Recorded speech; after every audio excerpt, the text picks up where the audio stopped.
Hello, Excellence. Welcome to the third session of LAX Weekly Magazine, where we'll be focusing from 12th March to 18th March 2017. Before I begin with, I just want to inform you that we are coming up with a platform where all the magazines will be uploaded and you can download that before you read the session. But this particular week, we would request you to write us at the Lax Weekly itself. So, laxweekly at gmail.com. If you can write, we will send you the magazines there. But from next issue onwards, we will be uploading it. Even we will be sending you, for all those who are writing us this time, we will be sending you the link where you can actually download and need not worry much about where it is available in hard copy. One of the problems that we are seeing from our students is most of our students are not just staying in Hyderabad and Delhi, but they're also staying in remote corners of India. And we will ensure that it reaches to all these students at the right time through this online platform itself. Right? And the second important thing, most of the students who have written the answers, I hope by this time most of you have got. And recently, if someone has sent it, we are sending them quickly. It will be reaching to you maximum by Wednesday. And there will be a video uploaded by Rambabu sir about the new form of evaluation of your answer scripts that we will be doing. Later, the video will come at least in like next couple of days. So once you see that and if you like that process of evaluation, just let us know so that it will be very easy for us to ensure that we provide that quality of evaluation for all our students, right? So let's begin quickly with this week magazine. So the essay topic of this week is with respect to sustainable development. Is it a need or necessity? Right? So guys, if you're looking at mains point of view, you have to talk from all the subjects, whether historically what all has happened, geographically what all has happened, politically what all our constitution talks about this sustainable development, and also when you're talking about governance, different measures that we have taken, international relations, when you're talking, you have to talk about the COPs and other things that actually exist with respect to sustainable development. Most of the concepts you can fill it with the help of international relations. And economically, what is development versus environment and what is the median path, that also can be discussed. And most importantly, when we are actually talking from the ethics point of view, you can talk about the issues that are present in the world and how to ensure that we can overcome the problems associated with environment. Right? These are the things that you can focus. But from prelims point of view, I would like to say sustainable development goals was introduced 2 years back, but unfortunately, there is no question on that. Nowadays, we have seen a trend that whenever an issue becomes old, but its significance has not ended, at that point of time, we will be getting those old questions as well. So don't think that sustainable development goals were not asked in last 2 years, so they won't be asking it now as well. I would suggest you please by heart all the sustainable development goals and try to remember the facts which are actually given in those statements.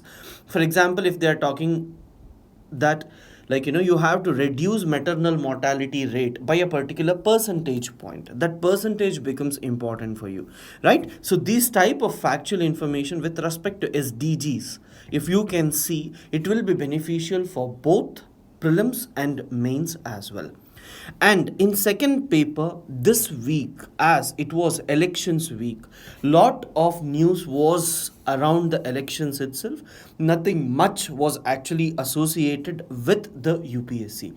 We just don't want to give some news just because we need to cover the magazine, and every paper should have some article or the other.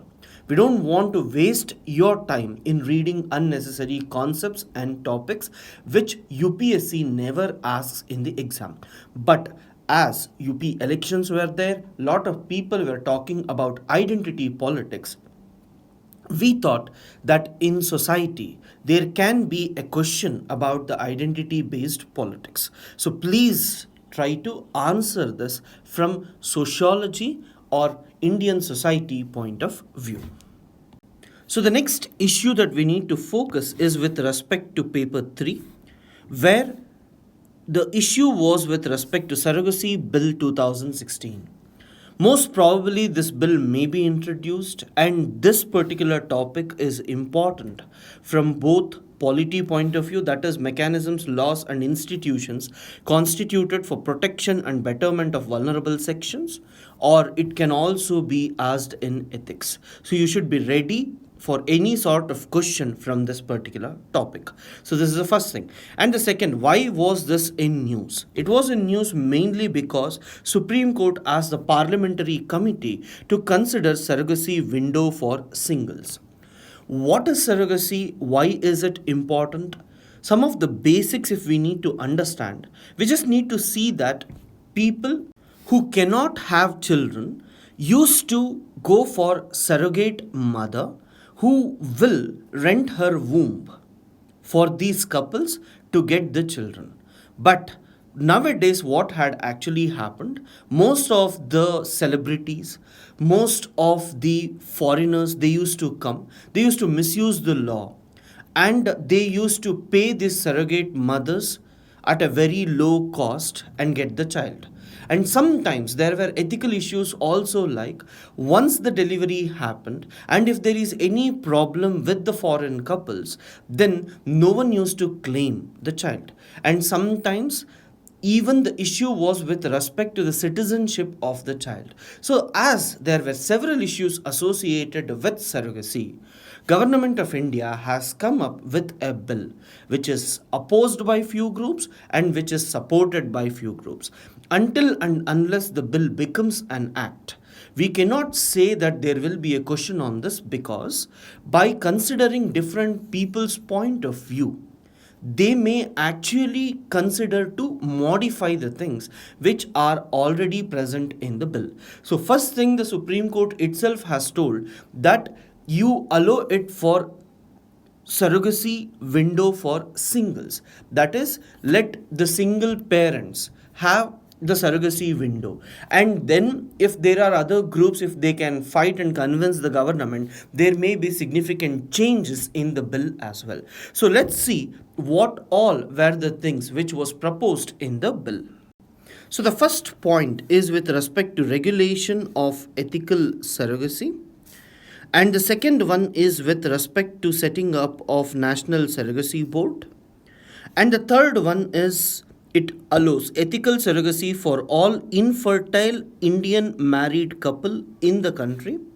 It bars foreigners, homosexuals, and people in live-in relationships, single individuals to have babies through surrogacy.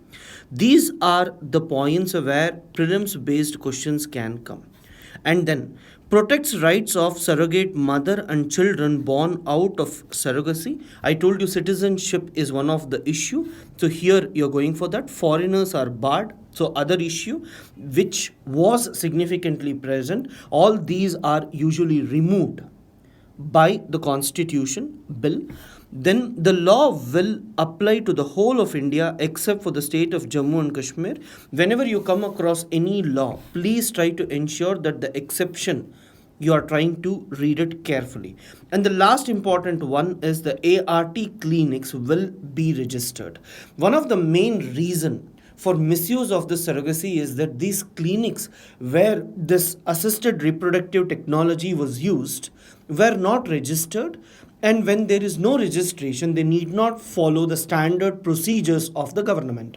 So to ensure that the safety of the surrogate mother is ensured and proper rules and regulations is followed, government has gone ahead with this. And there is one loophole in this where the government is actually trying to say that the surrogate mother should be a close relative, and you cannot go for unknown surrogate mothers, which is a major issue which most of the people are criticizing, that it is not possible for surrogacy at all. So, what is the harm if common people or poor people earn their income through this? So, few people argue in different ways. We are not interested until and unless the act is accepted by the parliament, right? So, let's move on quickly to the next topic. So, it is with respect to issues related to differently abled persons.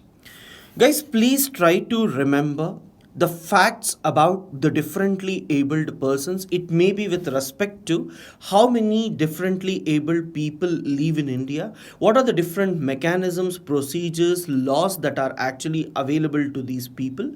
The reason for this is last 1 year we have heard lot of programs and focus mainly with respect to these people, right? There is high possibility you may get an essay, and if this draft rules becomes actual procedure, you may get a question from this, or you may get a question from governance point of view, where they may ask you about the Accessible India program, which is there in India yearbook, which is there in economic survey, and which is also there in your current affairs. So because of all these three, I would say this issue is very, very important for this particular year, right? So let's see what are these rules and what is Accessible India campaign all about.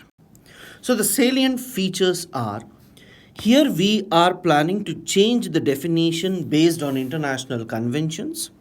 And the second one is, we are planning to increase the existing disabilities from 7 to 21. Central government has the power to add more types, which are some of the major ones that are added.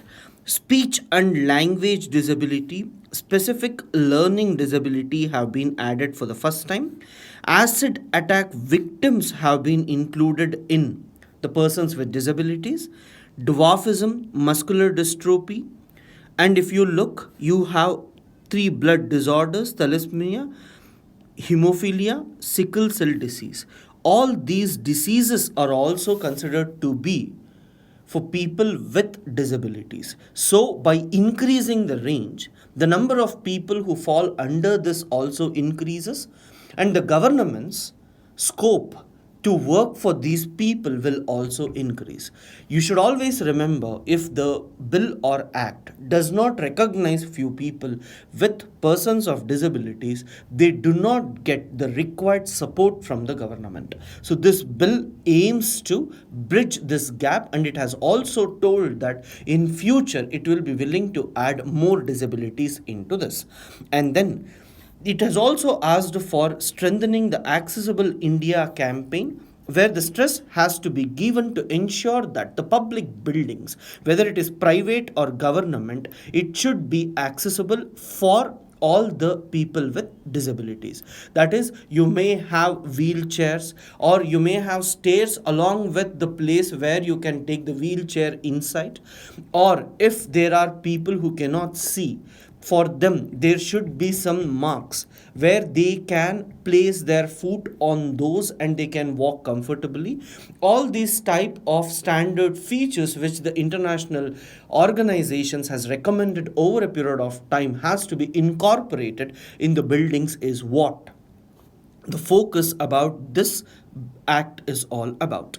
Then, reservation in vacancies in government establishments has been increased from 3% to 4% for certain persons or class of persons with benchmark disability. That is, reservation is also given for these people. It has increased from 3 to 4%, and further with demand there is possibility that it will be increased.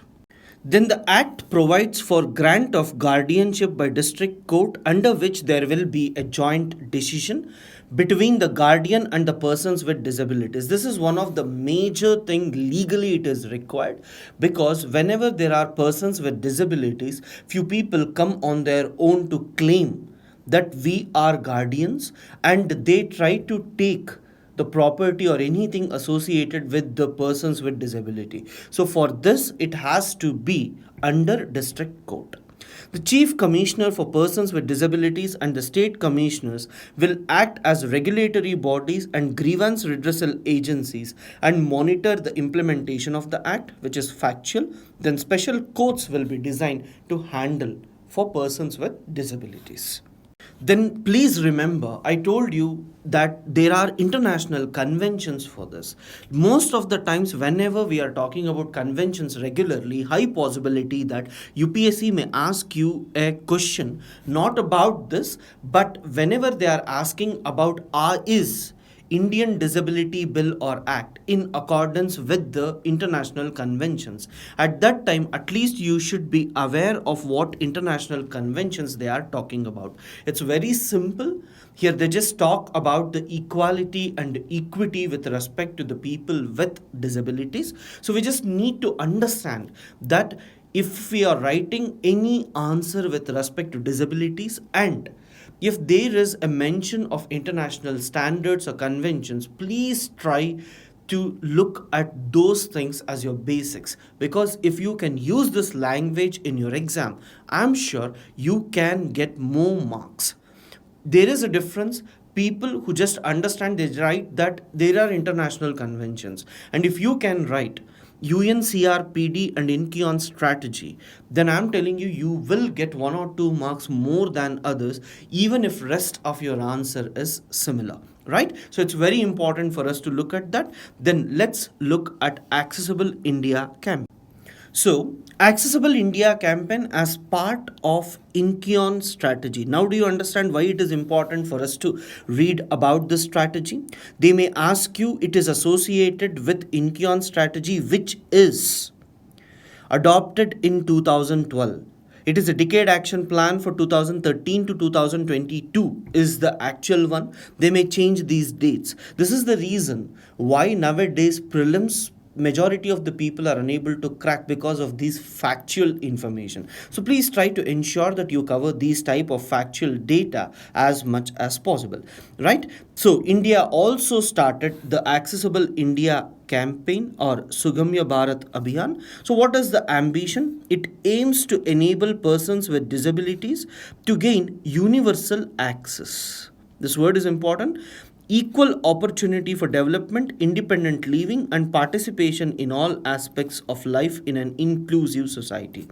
The Accessible India campaign seeks to make at least 50% of all government buildings in the national capital and all state capitals fully accessible for the disabled by July 2018. So, this factual information is also important. They may make statement 1 and statement 2, one about the INCHION strategy and the second one about the 50% of all government buildings by July 2018. The dates may be changed or 50% may be changed. So please be careful about these type of campaigns, right? So let's move to the next topic. So, if you actually look at the campaign strategy of the government, one, it talks about equality in assessing resources. The second one, it actually talks about equality in assessing information and communication and equality in access to transportation. You have to write these three words or these three statements to ensure that you get maximum marks whenever you're talking about the Accessible India campaign, right? After this, let's move quickly to some of the other deadlines or some of the other initiatives with respect to the disability, right? The deadlines which I told with respect to the government buildings are also extended to airports and railway stations. So then the 5-year initiative would involve retrofitting buildings, framing accessibility standards for new buildings and transport, auditing private companies on accessibility index and making all government websites accessible to the differently abled. We are not aware what exactly can be asked from the Accessible India campaign. So everything related to this from the government websites are given here, because whenever you look at any question, most of the statements are picked from the government websites itself. Then the accessibility index would rate a firm on how differently abled friendly buildings and HR policies are and will be unveiled by the Prime Minister. Then the Department of empowerment of persons with disabilities, the nodal department under the Ministry of Social Justice and Empowerment is actually looking at this particular thing. So let's move quickly to the next topic. It is with respect to the National Health Policy 2017. Right? This is very, very important this year. There can be a question in mains with respect to this. In prelims, rarely you may get a question, but still, whenever you're getting question in prelims, it is with respect to these new horizons. So let's see what exactly these are. Focus areas under the new national health policy would be to promote universal access to quality healthcare and services, delivery of healthcare services to socially vulnerable population groups, promote research on tribal medicines, very, very important, establish a public health management cadre in each state, ensure public hospitals provide universal access to drugs and diagnostics, envision increasing the life expectancy to 70 years from 67.5. See guys, this is important. These type of factual numbers which UPSC gives you with respect to policy, and they may mistake in that. So earlier these type of factual informations we used to neglect, but from last year we have understood that there can be mistake in these things as well. So let's be careful about this. Most of the policy is from the mains point of view, and if at all question for prelims comes, it would be from the new horizons. That's the reason I just read out what all are important for us here. Yeah, some of the provisions of the policy is the new policy proposes raising the public health expenditure to 2.5% of the GDP in a time bound manner. And the policy also seeks to move away from sick care to wellness. This word is important. You have to use or see some words which are very, very important for us from a particular policy or act point of view, and if you can read or write these words in your exams, you get more marks. The policy advocates a progressively incremental assurance based approach, and then it envisages providing larger package of assured comprehensive primary health care through the health and wellness centers.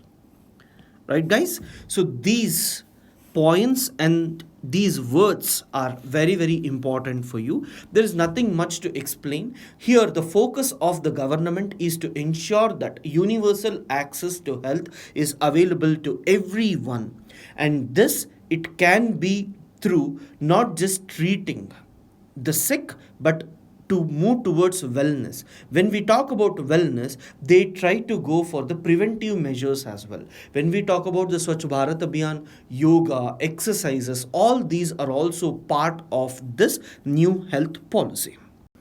And the most important change in this is with respect to the primary healthcare package, which includes care for major in non-communicable diseases, mental health, geriatric healthcare, old age, palliative care, rehabilitative care services. They are focusing more on the primary healthcare package, and they also say that mostly two-thirds of the money would be spent on the primary care itself. It aims to ensure availability of 2 beds per thousand population distributed in a manner to enable access within golden hour, that is first hour of any traumatic injury. We usually see that if medicine is given to the victim, it is helpful for him, or it can be very helpful for the emergency treatment. So this golden hour is very, very essential, where you need to treat the patient. So it focuses even on these minute details. In order to provide access and financial protection, it proposes for free drugs, free diagnostic and free emergency and essential healthcare services. And as per the new policy, the National Healthcare Standards Organization will decide the standards of the private and public health institutions, and there will be a tribunal which will be set to look at what are all happening in the doctor sector, and you might have observed recently that there are protests by the doctors as well. So we need to incorporate it and see what are the medical practices that needs to be done and what measures need to be taken to ensure that doctors are protected, at the same time patients are also protected. Then it aims at strengthening Ayush and yoga. As I told you, it is not only focusing on sick care but also wellness. So, where it tries to consider the other factors which may be beneficial for the patients or individuals not to have any health issues. Then let's look at the most important one about the policy, that is with respect to the targets. One is with respect to the new targets in the policy are to increase life expectancy at birth from 67.5 to 70 by 2025, reduce total fertility rate to 2.1 at the national and subnational levels by 2025, reduce premature mortality from cardiovascular diseases, cancer, diabetes, or chronic respiratory by 25% by 2025. Right? Many of disease specific targets, such as eliminating Kala Azar and filariasis by 2017, leprosy by 2018, measles by 2020. The policy proposed to eliminate tuberculosis by 2025. This would be one of the greatest achievement if the government can stick to this target, because you can see regularly the issues with tuberculosis, and to reduce the infant mortality rate to 28 and maternal mortality rate to 100 by 2025. Right? So these facts are very very important for us. As I told you, high possibility that questions can come, especially in prelims, from these statements itself, and they may modify the numbers. So please try to remember them before exam carefully so that you are not missing these questions. Right? Let's move quickly to the next paper. The next topic is with respect to role of microfinance institutions in financial inclusion. Most important topic from mains point of view. There you have something called as inclusive growth and issues arising from it, or when the question is also about the self-help groups. The microfinance institutions are very very important. So let me just give you a brief of how exactly it works and what is the benefits of this. So, usually, whenever individuals have to go for a bank and get any finance for any work, then usually banks ask us to keep some sort of property or show us how we are going to repay them, or if you are unable to repay, what property they can take. Right? So, to avoid this, several groups were actually formed, where a group of 10 to 15 people come together in the form of self-help groups, and these self-help groups, as they are considered of women, as they were formed of women could save some money. They can actually form a fund, and this fund was used by different people within the group for their business purposes, and they used to repay. By looking at this concept in Bangladesh and other places, people went for this self-help groups, and India also adopted it. But most of the cases, the women were not having enough funds. So, to help these SHGs to get more funds, we usually went for SHGs being formed with the help of NGOs and the government directly. And it became bureaucratic, where targets were given for the bureaucrats to form as many self-help groups as possible. And once the self-help groups were formed, the funds whichever was to be made or to be contributed by the committee or community was actually given by the bank.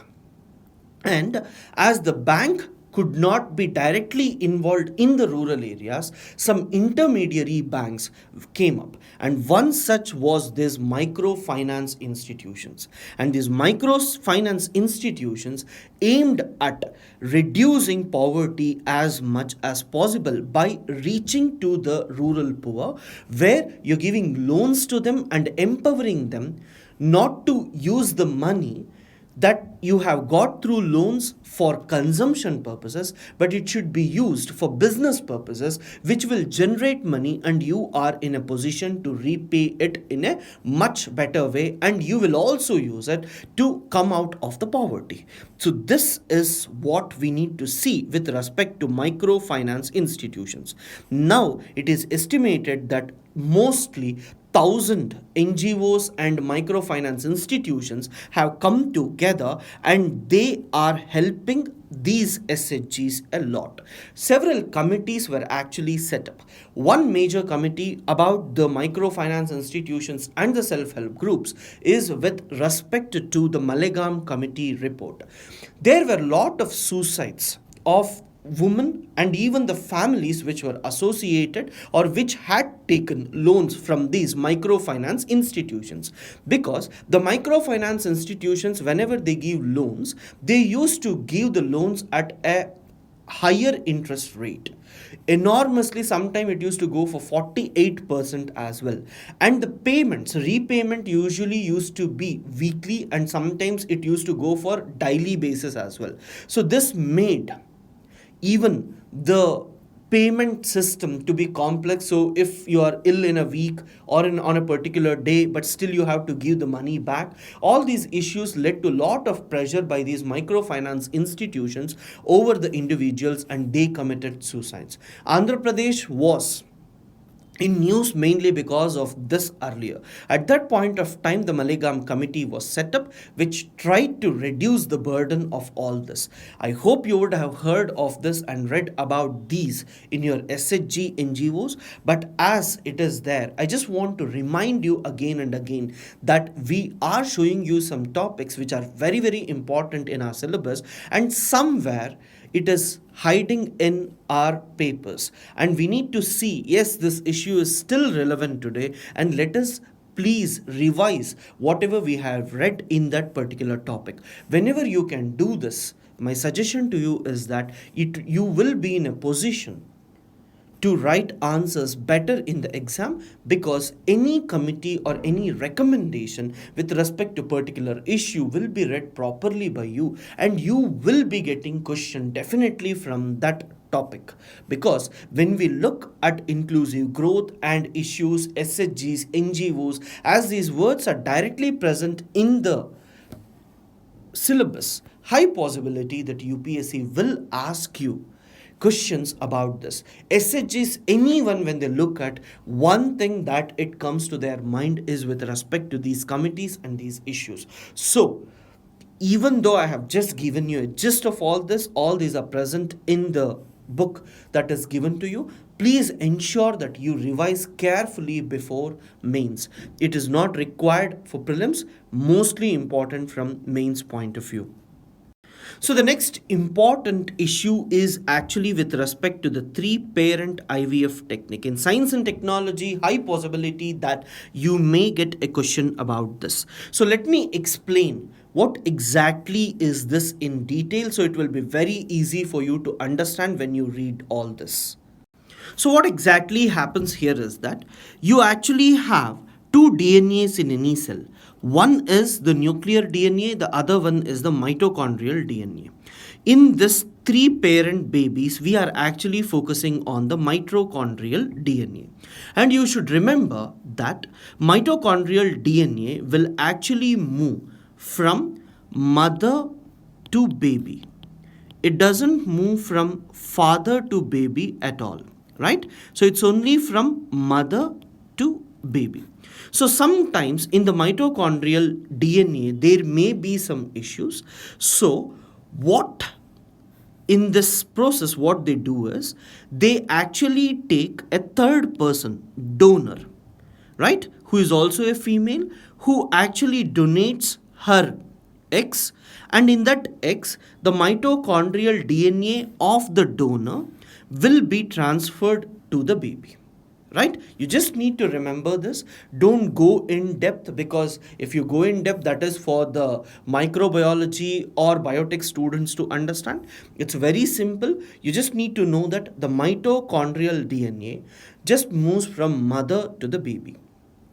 So, if there is any fault in this mitochondrial DNA, then the diseases associated with the mother will also move to the baby. So, male is always a carrier, whereas mothers or females actually transfer it to their kids.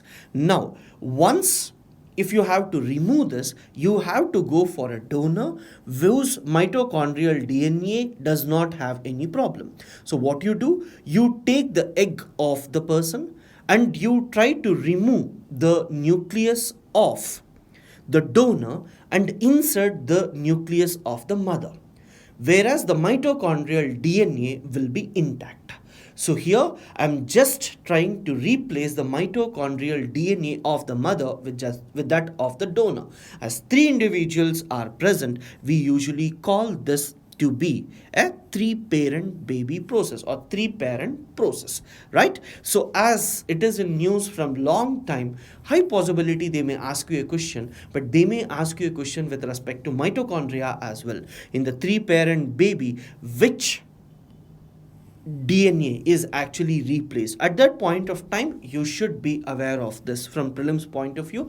Even in mains, they won't be focusing about the process and all, so no need to worry. So let's move to the next important topic, that is with respect to national intelligence grid. Yeah. So the National Intelligence Grid, what exactly does that mean? See, there are several agencies in India: CBI, IB, RAW, paramilitary forces, police forces, and all these forces have different information with respect to different individuals. CBI is searching for someone, IB will have information about it, but IB is not ready to share information, or CBI don't know whether the information is available with IB or not. So, to ensure that all these problems are eliminated, different, at least some 11 government organizations have been brought together, especially the investigating agencies have been brought together, and all the data of these people will be kept at one place or it will be integrated. So once it is integrated, it will be accessible across the departments. So whenever any crime or anything happens, it will be beneficial for everyone. This is one of the most important one that we need to do. This is a basic of any investigating agencies which are working in the world. In any country, if these agencies cannot integrate the information that they have, how can we expect that India along with other countries can actually collaborate to share the information? Usually we keep talking about sharing of information about criminals internationally, but internally itself we do not have such process, and we need to work towards it, and the national intelligence grid is going to look into these aspects.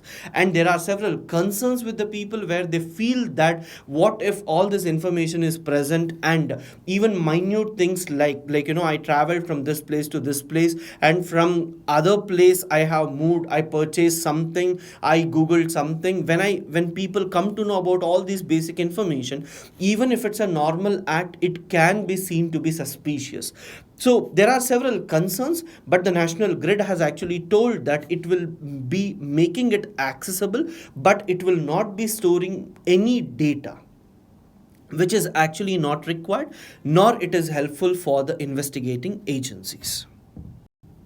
Right? So after this, let's move to the last topic, that is with respect to paper fine, where effective grievance redressal system is needed for good governance. What steps can be taken in this regard in the administration? Then the case study is actually with respect to the elections, and there is a dispute between different people as they are actually working in an area which is notorious and people are not happy to work. Then the scuffle starts between the officers itself. At that point of time, being a district magistrate, what will you do? Right? So, guys, please answer them. I know most of the people are focusing only the first three topics. If you're not comfortable with ethics, please write us. We will be telling you what type of information that you have to add. One of the major reasons we cannot help you in all the fields is that one, we need to go for some basic informations if we are teaching ethics. And most of the people would have taught ethics in different things, or they might have read in a different way. Until and unless your preparation is in accordance with the syllabus, you will not be in a position to answer any of this, right? So individually, if you need any help with respect to ethics and all, please write to us. We will be interested in helping you once the prelims is over, because now if I focus on ethics, I know that most of the students will not be interested. So over a period of time as well, if you can intimate it to us, we will be helping you to write better answers in ethics, right? So guys, please watch the video on evaluation, so that if it's beneficial, please let us know. So we will be evaluating your papers the same way. And sorry for the inconvenience about the magazine. The next issue onwards, through the website, you can download and you can look at it, right? So thank you guys, thanks for watching.